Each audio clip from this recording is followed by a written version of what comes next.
The three friends pitched their tent in Eddie's backyard as the cool evening air began to get cooler by the minute.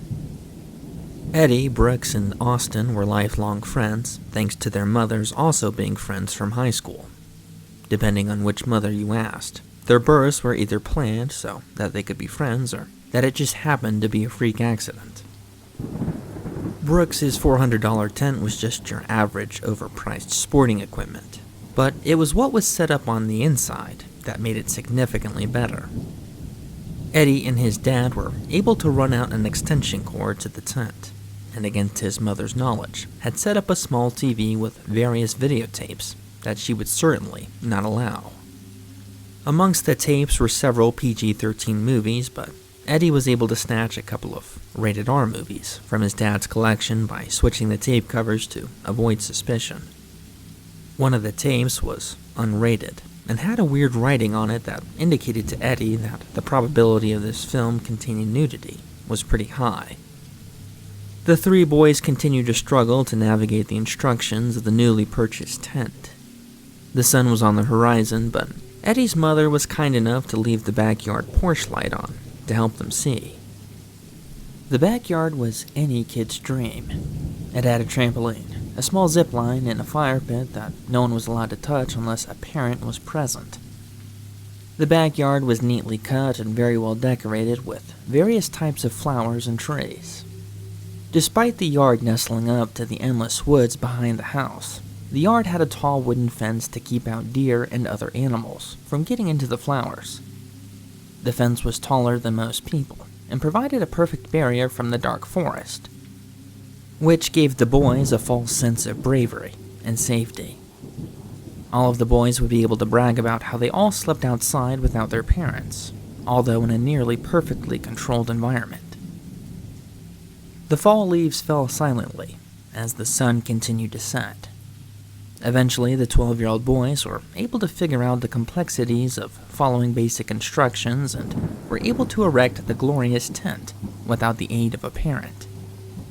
That alone gave them a sense of pride. The backyard was partially illuminated by the porch light, but the visibility had greatly decreased. Eddie's mother popped her head out of the home and gladly announced bagel bites had finished cooking, and were now cooling to an edible temperature. The three boys gleefully exited their tents as their mouths could already taste the delicious treats. Once inside, like most people, they waited as long as you would suspect preteen boys to wait for something delicious to cool down, and naturally scorched their mouths with their first bite. They all shared a laugh, and waited again for the bagel bites to cool down, properly this time. After dinner, the boys were too caffeinated, and the mom forced them outside due to rowdiness. "Okay, boys, have fun with your little campout. Come inside if you guys need anything throughout the night." The boys all agreed, and went outside to continue the party. The sun had completely set now, giving the boys a much darker environment to camp in. A campfire in the fire pit without an adult was out of the question, so the boys decided to begin their horror movie marathon. The tent was a good distance away from the house, but for safe measure, Eddie popped in a PG-13 movie on the off chance that his mother came out and caught them watching a rated R movie. The first film began and the boys got cozy in their sleeping bags and prepared themselves to be scared senseless. The first movie ended and the boys were excited for another. Eddie popped his head out of the tent to see that the house was no longer illuminated, and that the back porch light was off. The darkness unsettled him a bit, but let him know that the parents were probably asleep. Eddie popped in Friday the 13th, and shortly the boys were paralyzed with fear. Woodland sounds from beyond the fence made the boys pause the movie a couple of times. They barely made it through the movie, and it was now close to midnight. "Do you guys want to watch one more, or are you too tired?" Brooks asked with a whisper. Eddie popped his head out again, and the house was still dark. "I got one for you guys. It's from my dad's collection," Eddie said with a wide smile. "I don't know the name of the tape, but it's unrated, so you know it must be good." Brooks and Austin were petrified with this news. "You know it's going to get kind of late.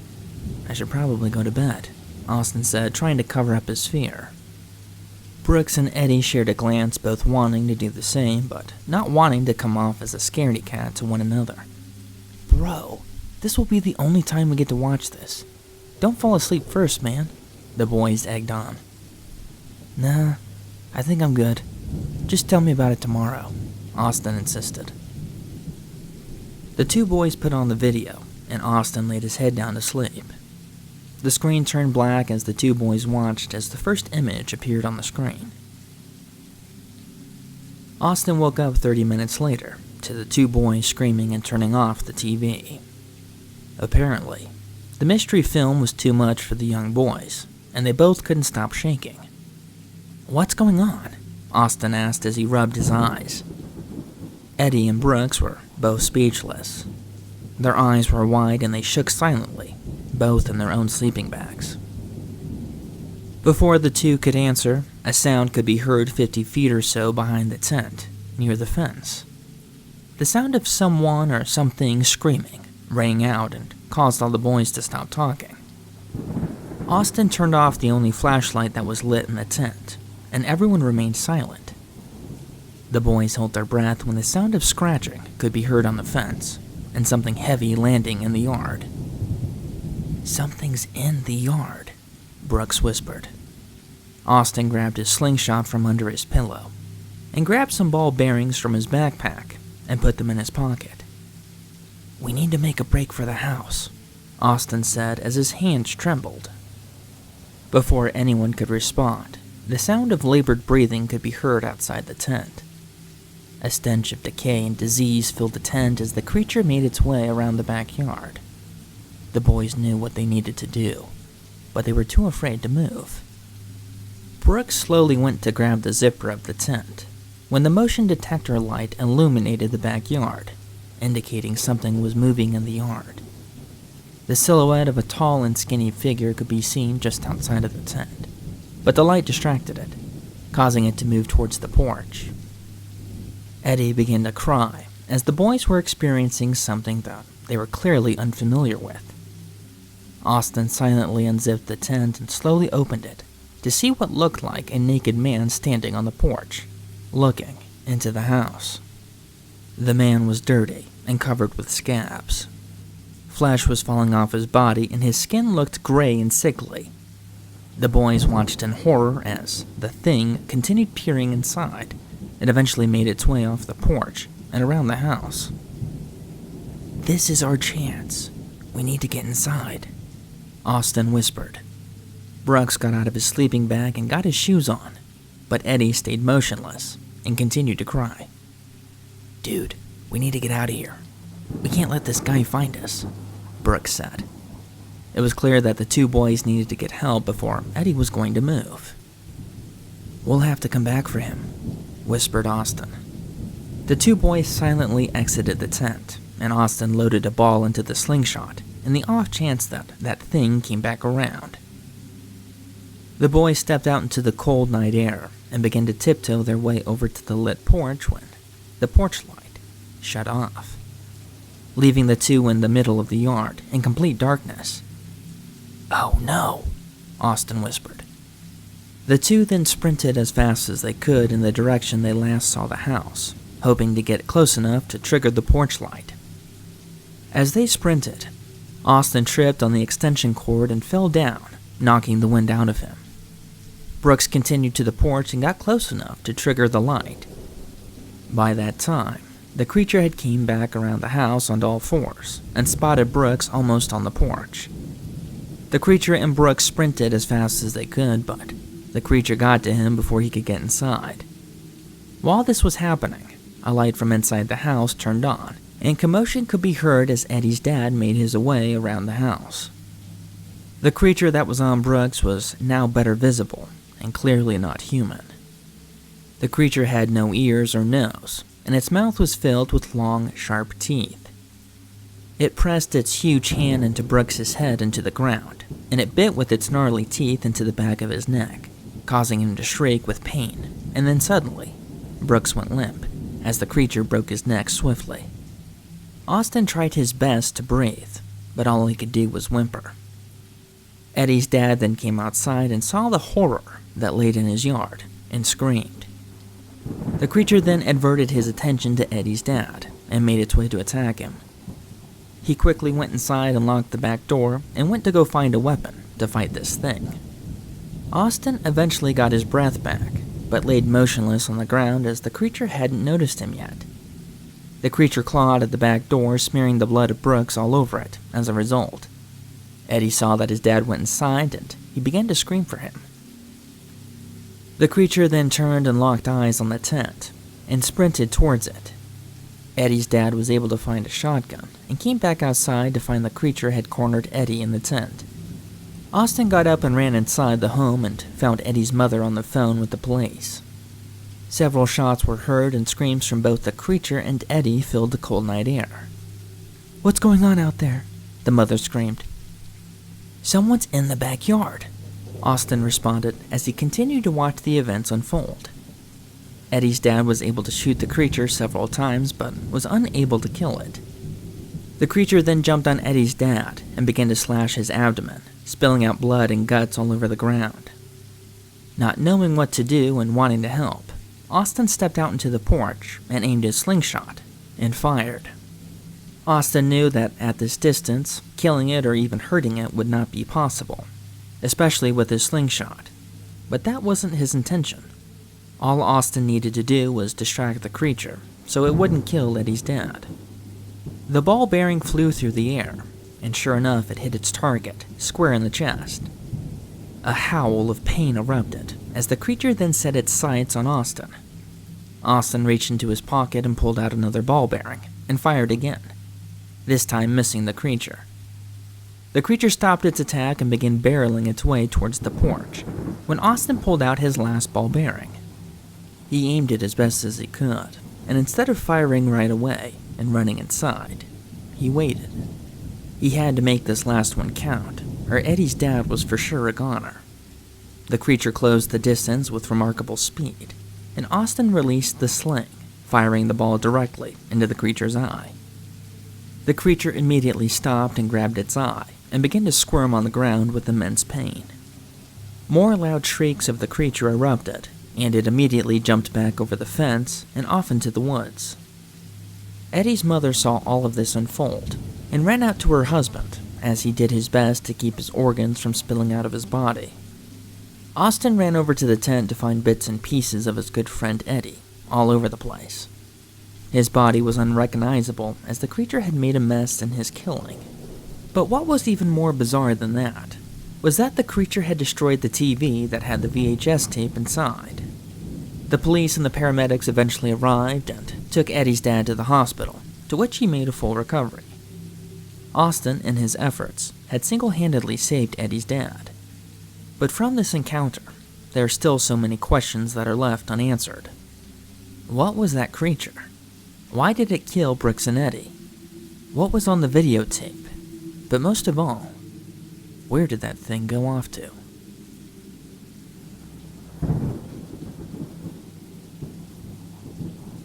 Stacy arrived in the desolate town of Ithaca at 10:30 at night. The small town she grew up in seemed even smaller than when she left it 10 years ago. The population had always hovered around the 2,000 mark, but even with the number that low, she still at least expected to see one other car on the road while driving. Normally, returning to her hometown would be something that she would dread.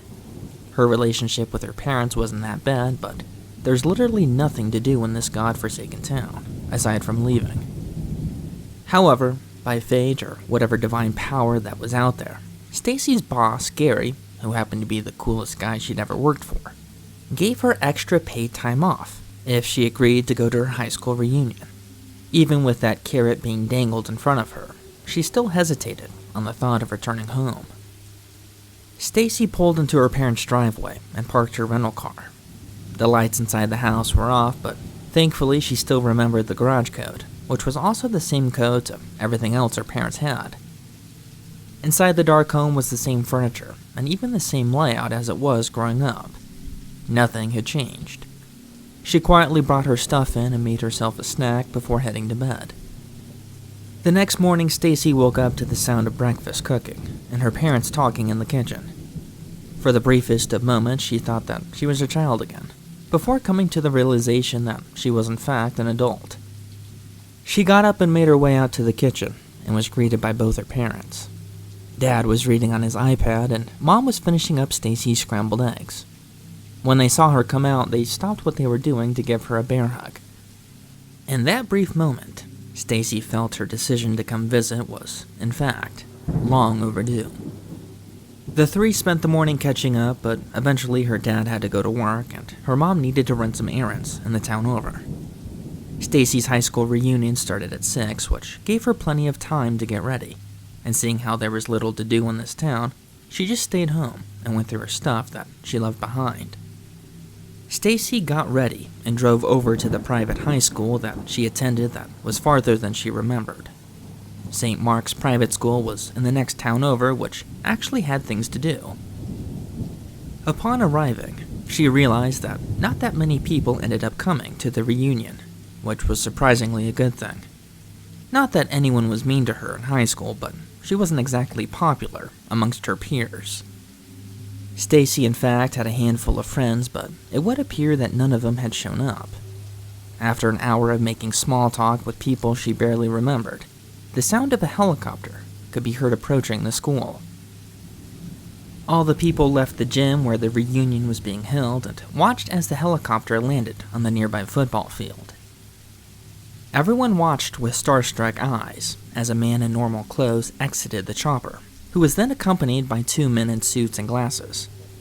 Once the man exited, Stacy knew immediately who it was. It was her friend JJ, who she lost touch with since high school. No way, Stacy thought to herself. JJ and the security team approached the group and everyone was excited to talk to him. There's no way he remembers me, Stacy thought as JJ walked through the group and saw her. Stacy! He yelled as he ran up and hugged her. The two embraced as they were both glad that the other was there, and that they remembered each other. What's all this for? Are you trying to show off for all of us? Stacy teased. I know the chopper's a bit much, but I had a meeting that ran late, so this was the only way I'd get there from this, JJ responded.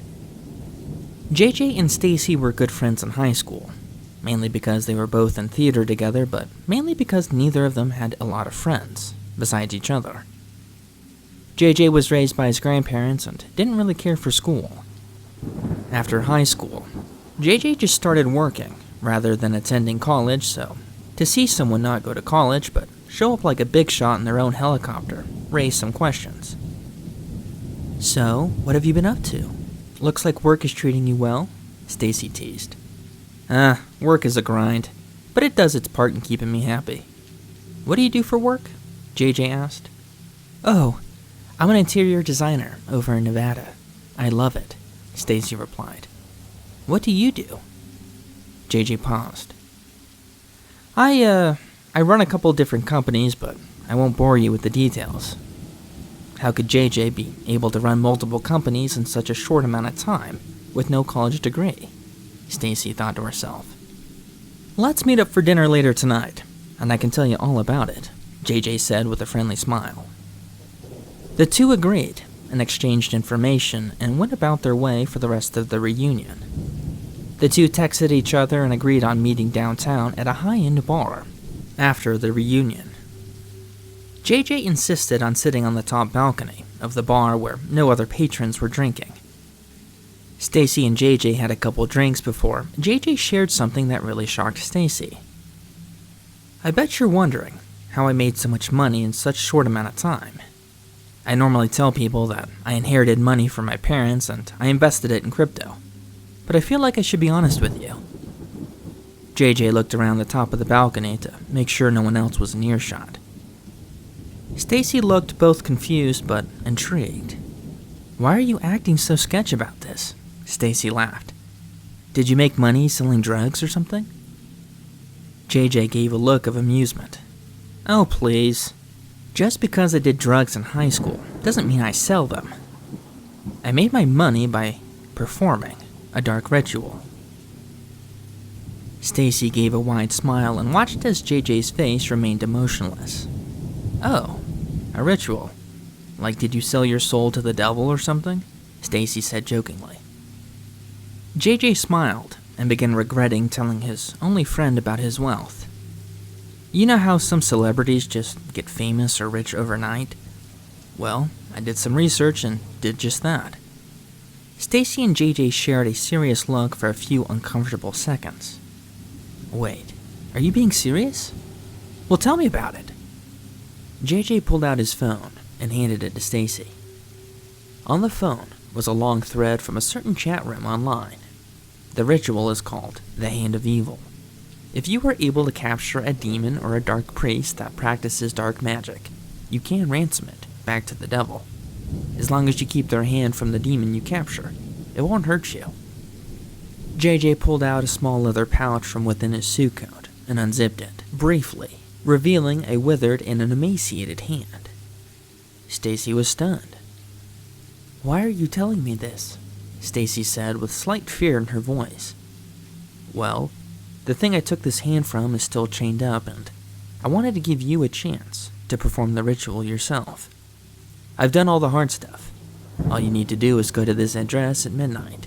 Go in the basement and remove the other hand of a Skinwalker I have chained up, and demand a ransom from the devil. JJ handed her a business card with an address on it, and nothing else. Stacy was not religious, but something about this seemed incredibly wrong. Look, JJ, it's great to see you again, but this is just too much. JJ shook his head and smiled. You're right. I shouldn't have said anything. Forget about this. I just thought that since you're a good friend of mine from high school, just forget it. JJ gave an embarrassed smile and kept drinking his beer. Stacy put the business card in her pocket and continued the rest of her drink while talking about other stuff with JJ. The two eventually finished up their drinks and shared a brief hug before going their separate ways again. Stacy hopped in her car and pulled out her keys, which caused the business card to fall out. She looked at the card briefly before realizing that the address was in her hometown of Ithaca. Stacy looked at the time. It was 11 p.m.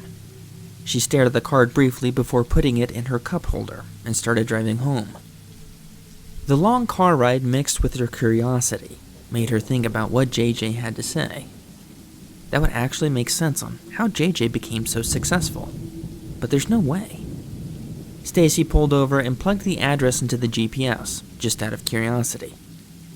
Sure enough, the address was to an old house that she'd driven by hundreds of times growing up. In fact, the house was less than 3 miles from her parents' house. Fine, JJ. I'll play your little game, Stacy mumbled to herself, then began driving to the address. She finally arrived at the home at 11:53 to find the house was dark. The front yard was non-existent, and the home itself looked like it was going to cave in from neglect alone. She walked up to the door and stepped on the porch to feel the wood beneath her practically bent in half as it gave off an eerie creak. She went to the door and tried the handle, and sure enough, the door was unlocked. She opened the door, and with her phone flashlight, Stacy shined the light inside to see the interior of the home was covered with filth and debris. On the walls were dark and mysterious symbols that made her uncomfortable just looking at it. There's no way, she whispered to herself. Out of fear, she turned around and began walking to her car when a scream rang out from inside the house. She froze. The scream was unintelligible, but it sounded like someone was in great distress. Stacy got her phone out and was about to call 911 when she realized something. Wait, was JJ telling the truth? She silently went back inside and followed the screams. The home smelled of mold and rotting meat. The house was incredibly dark, not just because the lights didn't work, but something in the house's aura made Stacy feel unwelcomed and even in danger. Stacy was able to find the source of the noise, which was coming from behind a door, which had more markings on it, much like the ones that filled the house. She opened the door to hear the screaming, but much more clearly. The stairwell was even darker than the upstairs, which seemed to be impossible. Her breath quickened as she anticipated what horror she would find just down this flight of stairs. The first step was solid, but the second squeak. She was going for a third when her phone rang. The screaming downstairs stopped, and a brief moment of silence fell upon the house. The phone rang again, and this time Stacy bolted for the door. The single scream erupted into many as she ran from the main level of the house and out of the home. The sounds of multiple people rushing up the stairs and throughout the house followed her all the way through the front door. Once out of the house, she sprinted to her car and tore off down the driveway. Stacy was able to see 3 or 4 tall creatures pursuing her in her rearview mirror, but they eventually faded away into the shadows. Thankfully, that phone call must have made her realize what she was doing. She looked at her phone and saw that her father had called her and left a message. Instead of calling right back, she immediately called the police. The police she called were in the next town over, seeing that Ithaca's police force was non-existent. She told them that she was almost lured and attacked at the address that her friend just gave her. Stacy was too worried to go to her parents' house, seeing how they were just within 3 miles of that place. Those things would have probably been able to follow her to her parents' house. Stacy drove to the next town and ended up staying at a hotel for the night.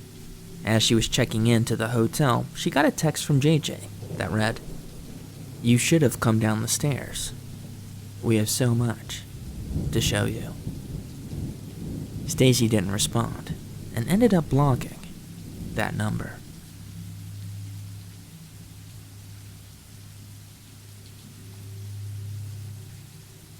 Tyler and Douglas rode silently as their father drove them to their mother's house and a couple of towns over.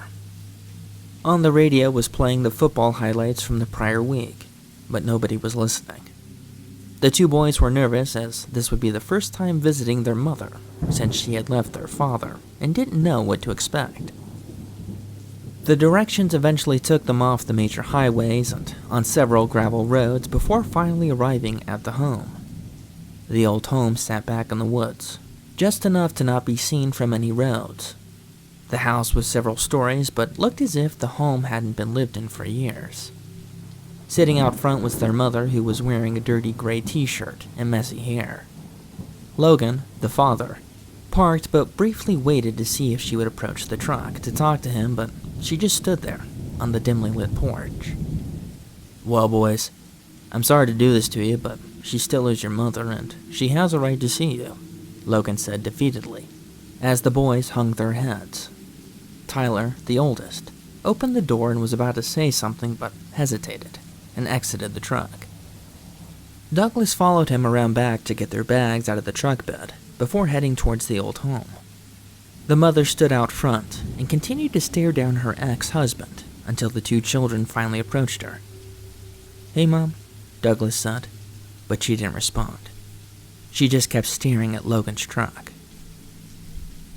Logan finally pulled out of the driveway and was back on the gravel roads before the mother finally acknowledged her children. "Next time he drops you off, I want you to come straight to me. I can't stand the sight of him," she hissed before turning quickly and headed inside. Inside the home, the smell of rotting wood immediately hit your nose.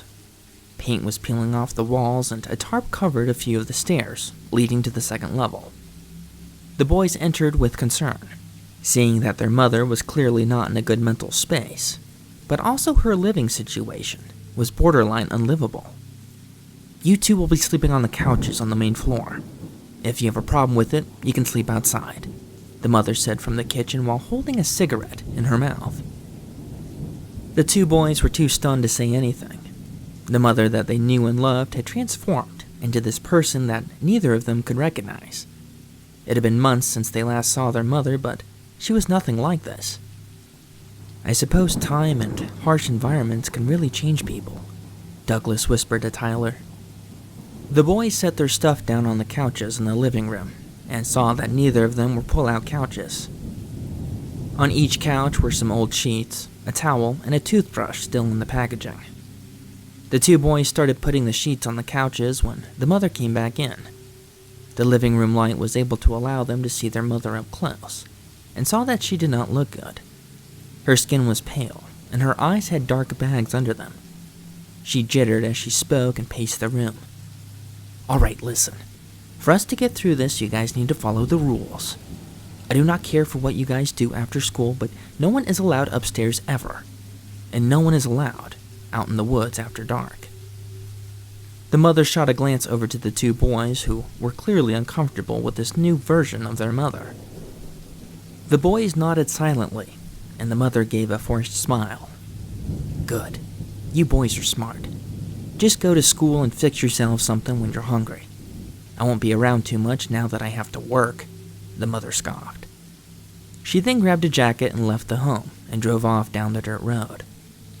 Tyler and Douglas looked at each other. "This is going to be a long visit," Tyler said while holding back tears. "I already miss Dad." The boys shared a brief hug before going back to getting each other's couches ready. The boys then investigated the main floor of the home to find that it matched the same level of neglect that the rest of the house had. Seeing how the boys weren't allowed up to the second or third level of the house, they then went outside to play. Both the outside yards were overgrown to the point that they couldn't really play unless it was hide and seek. The backyard woods was thick with brush and weeds, making exploring undesirable. However, after a quick search, the two boys found a small path that led deeper into the woods. Seeing how they were losing daylight, they figured that this would be something that they would do on another day. They didn't want to get in trouble with their mom on the first day. The two boys went inside and began working on dinner. They weren't sure what time their mother was going to be home, so they made sure to make an extra plate. With how run down the home was, the two boys were surprised to find that the old box television in the living room actually worked.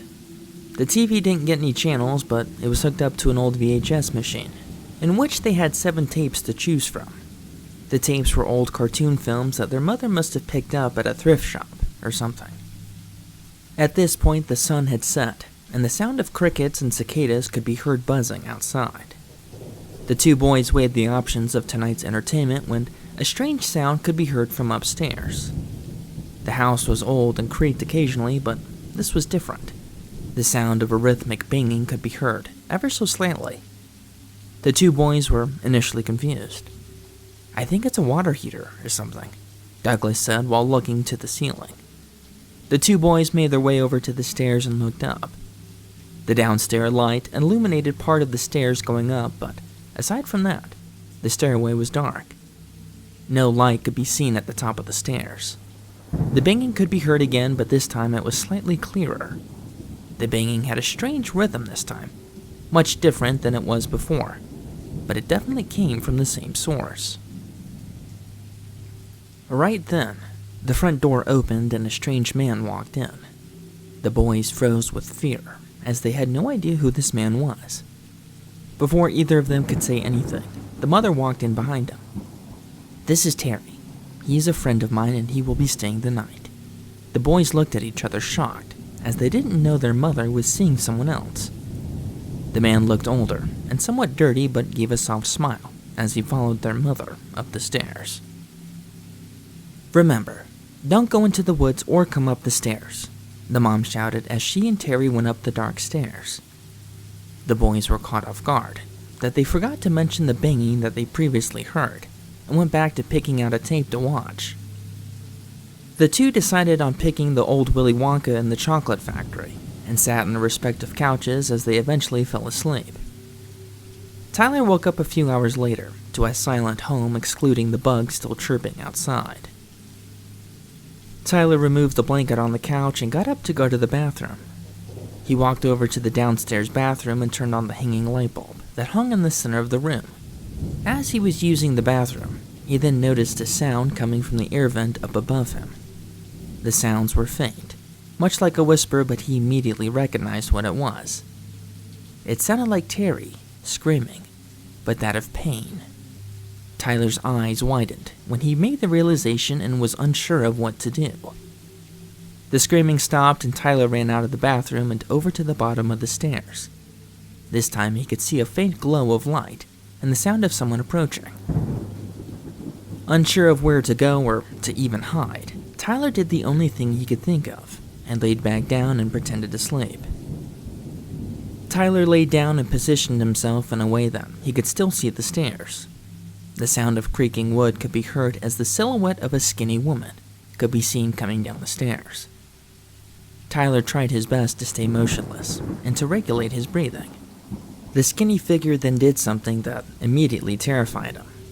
Once the woman descended the stairs, she quickly went over to his brother, who laid asleep on the adjacent couch, and started to stare at him. She then got close to his face and whispered something before turning to Tyler. The figure then made its way over to Tyler, who then closed his eyes. The creaking wood and the warm breath on his face indicated that she was now inches from his face. She then gently touched his face while whispering, "Oh, I love this skin," in a much different voice than his mother's. Before he could react, the woman left and went back up the stairs again. Tyler breathed a sigh, as the experience truly made him paralyzed with fear. Tyler tried to find sleep, but it never came. His adrenaline and fear made the idea of sleep impossible. When the sun finally rose, he couldn't wait to wake his brother, who was still fast asleep. Douglas, you need to wake up." Doug groaned and rolled over on the couch, showing no signs of wanting to wake up for the next couple of hours. Tyler then crept over to his bag and pulled out a flip phone that was given to him in case of emergencies, and called his dad. His dad was on his way to work, but still answered the phone. "Hey, buddy, how was your first night?" Logan answered cheerfully. "Dad, something is weird here. Can you come get us?" A sigh could be heard coming from Logan as a small pause followed. "You know your mom has you for a couple of weeks, and there's nothing I can do unless she's hurting you. Is she hurting you?" Tyler paused as he considered lying to his dad to get him out of there. "No, we aren't being hurt, but Mom's scaring us. She's being weird. Almost like she's a completely different person. Not even a person, she's just creepy." Logan's curiosity began to change into concern. "What do you mean creepy? She's not touching you or doing anything bad in front of you, is she?" Again, Tyler considered lying and even thought about telling him about Mom's new friend, but knew that that would cause great stress to his dad. "No, she isn't doing bad stuff, just being gone for a while, and then I saw her watch us sleep, but not in a good way. I can't explain it, Dad, but something's off." Logan was clearly torn hearing his boys being so creeped out. "Look, guys, the situation as of now is that your mom has you guys for 3 more weeks. If anything happens, call me, but if you're gonna call me for every little thing, then it's gonna be way harder for all of us. I still love you guys, but you need to try to give your mother a chance, for all our sakes." Tyler and Logan said their goodbyes, and Tyler hid the phone again in his backpack. Douglas eventually got up and saw Tyler looking exhausted on the couch. "How'd you sleep?" Douglas groaned. Tyler rolled to face his brother and whispered, "I didn't," as if he didn't want anyone else to hear. "Yeah, these couches suck," Douglas said while punching one of the cushions. Tyler wanted to confide in his brother, but didn't want to burden him with what he saw last night.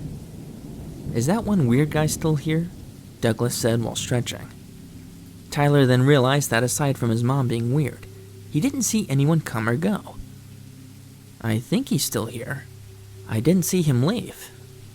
The two shrugged off Mom's weird friend and began working on breakfast. In the kitchen, they could still see that their mother hadn't eaten dinner that they made for her last night. The two went ahead and tossed it and started working on breakfast. Fortunately for them, their mother still had a working waffle iron and a little bit of batter, but they couldn't find any syrup. "Waffles without syrup should be a crime," Douglas said. The two started eating when they heard a shuffling upstairs, and then the creaking of wooden stairs as someone came down slowly.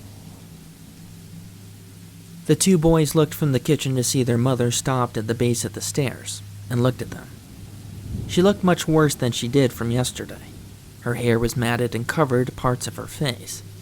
Her posture was bizarre. Her shoulders were slumped over and her arms dangled to the side. "Hey, Mom," Douglas said cautiously, unsure if she was hungover or still drugged up. "Are you hungry?" She just stood there, staring. Her eyes seemed like dark, empty sockets, void of life. After a couple of seconds of uncomfortable silence, she turned around and went back upstairs. Douglas and Tyler shared a confused glance and went back to eating breakfast. After breakfast, the two then decided on what to do for the rest of the day. Seeing how there was little to do in the old home, they decided to go outside to keep their distance away from their mother. She would probably appreciate the peace anyways. Outside in the backyard, the high weeds made it tough to play any sports, so they decided to go out into the woods and explore. At their father's house, they had a trampoline and a cool treehouse to hang out and play with friends. But seeing how this new place had none of that, they had to make their own fun. The two then found an old trail and decided to give that a whirl. Worst case scenario, if they got lost, they could just turn back around and find their mom's house with ease. For whatever reason, before Tyler walked down the trail, he glanced back to find a figure standing on the third-floor window.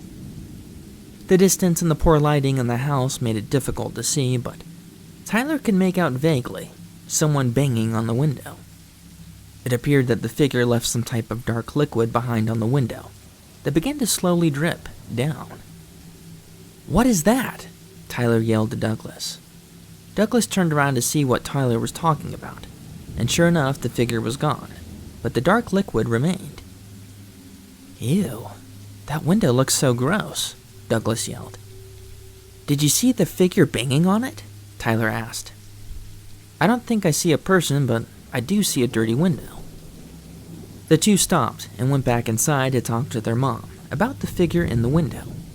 Once inside, the two called out for their mother, but no answer. A quick look outside confirmed that her car was gone. "What should we do?" Douglas asked. "Should we call Mom or even Dad and tell them that someone's inside?" Tyler thought hard and remembered his phone call with his father this morning. "No, we should only call Dad if it's an emergency. Let's go check it out ourselves."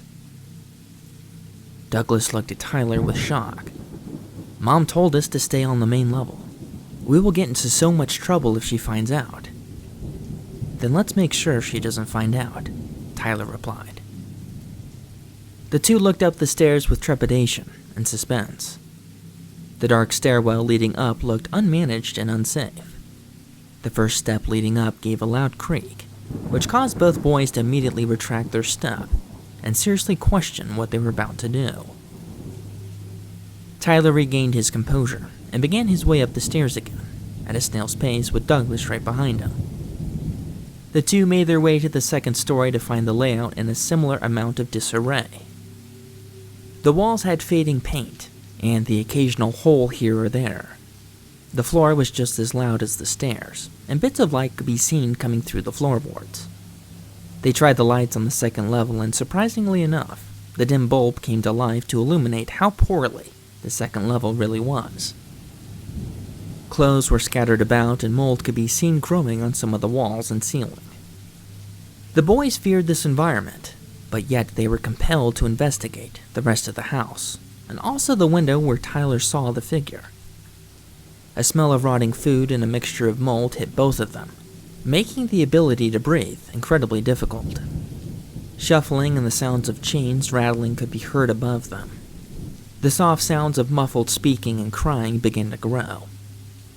"Is there someone talking upstairs?" Douglas whispered. "Who would be up there?" "I bet it's probably an old TV or something," Tyler reassured. The two went from room to room only to find the second floor in a complete mess. Mounds of newspaper and old furniture filled most rooms, except for one. In one of the rooms towards the front of the house, near the stairwell, was what the boys could only assume to be their mother's room. Inside was a bare mattress that laid on the floor that was covered in dark stains, as well as numerous bottles that were filled with various types of liquids. Dirty towels with blood and other bodily fluids were piled in a corner. On one wall were pages torn from a nudie magazine and glued on, except there were weird writings on the pages that were completely bizarre.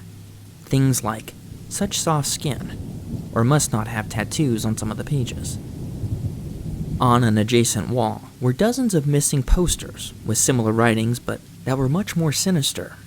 Things like, "Skin too wrinkly," or "Skin was too old." Douglas began to cry when seeing such horrifying conditions that his mother had been living in. "What does any of this mean?" Douglas sobbed.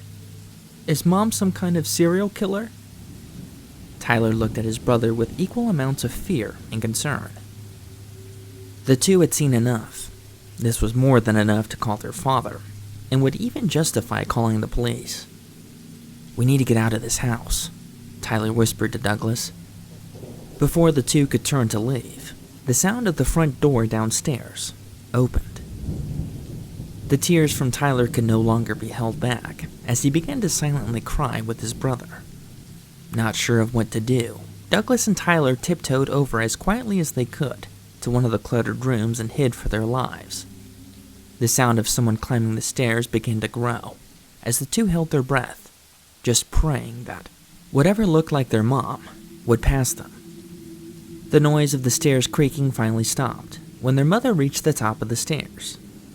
Their mother began to sniff much like a dog would when investigating something. "Boys, are you up here?" she said in an oddly calm tone. Tyler bit his fist out of anxiety as warm tears continued to stream down his face. The door to the room that they were hiding in slowly began to creak open when a loud bang was heard upstairs. The door stopped creaking and their mother walked away to check on the noise. The two boys were paralyzed with fear, but if they were to leave this room without their mother knowing, now was the time. Tyler forced Douglas up and the two did their best to exit the room as quietly as they could, in their condition. The two descended the stairs as best they could, but the creaks were inevitable. The sounds from upstairs startled the boys as shrieks and screams could be heard coming from the third level. The sounds of chains and multiple people crying out in pain and agony muffled the sounds of the stairs. Tyler ran over to his bag, grabbed his phone, and ran outside with his brother. The two then began running out into the woods while calling Logan to come pick them up. "Dad, this is an emergency. You need to come pick us up. We think Mom's trying to hurt us." Logan did his best to calm the boys. "Okay, I'm coming to get you now. It's gonna take me a couple of hours to get there, but I'm gonna send the police to make sure that you're safe." "Are you in a safe place?" Logan asked sincerely. His tone reflected a similar level of fear as the boys had. "No, we aren't. We're trying to hide, but we think that she's looking for us." Douglas and Tyler kept running into the woods when a scream erupted behind them. "Boys!" screamed the mom. "What are you doing out here?" Standing a few hundred feet behind them was their mother, who looked worse than before. Her hands and forearms were covered in blood, and her hair was wild. "Who are you talking to on that phone? Give it to me," she yelled. Tyler hung up the phone. "Oh, it was just Dad. I told him everything was fine." She stared at him with hateful eyes, and with an even more hateful expression. "Give me the phone," she said in a calm but demanding tone, while extending her blood-drenched hand. Tyler, unsure of what to do, walked over slowly. "Are you okay, Mom? Why are you covered in blood?" She ignored the question. Tyler handed her the phone and stood there, unsure of what to do. "You both need to go inside, now. It's gonna get dark soon," the mom said with no emotion. Douglas stood far off and shook his head, still crying. "Come inside," the mother said, but this time with palpable hatred. The two boys reluctantly followed their mother, just hoping that she was unaware of what they had seen. They made it to the house and went inside. Darkness began to creep over the trees and the house as the boys hoped that their father would come through. Once inside, their mother locked the front door and told them to sit down. "Tyler, I want to show you something. Follow me upstairs," the mother said coldly. I think I'm okay. Can you show me tomorrow?" The mother didn't answer. "Mom, can I see it later?" she interrupted. "Upstairs now," she screamed. Tyler knew if he went upstairs that it was a death sentence, or even worse. Unsure of how to get out of this, he shoved her as hard as he could and knocked her over. The mother was caught off guard and hit her head pretty hard on the corner of the coffee table. Blood began to spew as both boys ran into the kitchen. Tyler had a few seconds to find a weapon and use it on his mother before she got up again. The two boys opened every drawer and cupboard in hopes of finding a knife, but no luck. The best option they could find in such a short amount of time was a heavy cast iron skillet that was too heavy for Tyler to wield effectively. Sirens could be heard in the distance, as the boys realized they only needed to hold her off for a few more minutes. Tyler made his way back into the living room, ready to do what he needed to do to make sure that he and his brother were safe, when he saw the most horrific and traumatizing thing in his life. Blood continued to flow out of their mother's head, but she was now peeling her skin off, as if it was saran wrap, revealing a gaunt and bony figure beneath. The smell of rotting flesh fumigated the room, as the mother revealed that she was in fact not human. Underneath the dead skin revealed a horrific beast with sharp fangs. The beast was large and much resembled a jackal or a coyote, but had a tinge of some type of demon. Banging could be heard on the front door, as well as screaming. Tyler sprinted to the front door but was intercepted by the Skinwalker, who grabbed his shoulder and began to tear his skin. Pain struck Tyler unlike ever before and completely immobilized him. Douglas quickly sprinted over to the door and quickly unlocked it. The door flew open and 3 policemen entered. Upon seeing the situation, they opened fire on the Skinwalker, who was still holding Tyler. The flurry of bullets erupted and eventually put down the creature, who collapsed onto Tyler, knocking him out. Douglas wept from all the trauma and thought his brother was dead from all the blood. "What the heck is this thing?" screamed one of the policemen. The police shouted amongst themselves as they were completely horrified. "I think there's something upstairs you guys need to see," Douglas said to the police. The policeman escorted Douglas out while checking up on Tyler. Around this time, Logan pulled up in his truck, alongside more policemen. Logan sprinted and embraced Douglas and asked where Tyler was, and he pointed inside. The police kept the two outside to make sure that the crime scene was safe, and that the evidence would not be tampered with. After a short while, multiple policemen were seen exiting the home and vomiting outside on the porch. The ambulance arrived and they brought out Tyler, who was now awake but was still in great pain. Logan and Douglas made sure that he was okay when the paramedics brought him out on a stretcher. Tyler's pain was so great that he could only shake from the pain. To Logan and Douglas's confusion, the paramedics began bringing out other people. Not 1 or 2, but 7 or 8 people with complete body bandages. Logan approached one of the paramedics and asked what was going on. The paramedic looked around to make sure a supervisor wasn't around and told him what they had found. Apparently on the 3rd floor was a room designated for containing and skinning people alive. These people were all chained to the wall and were completely skinned. It was quite clear whatever this thing was luring these people in and using their skin.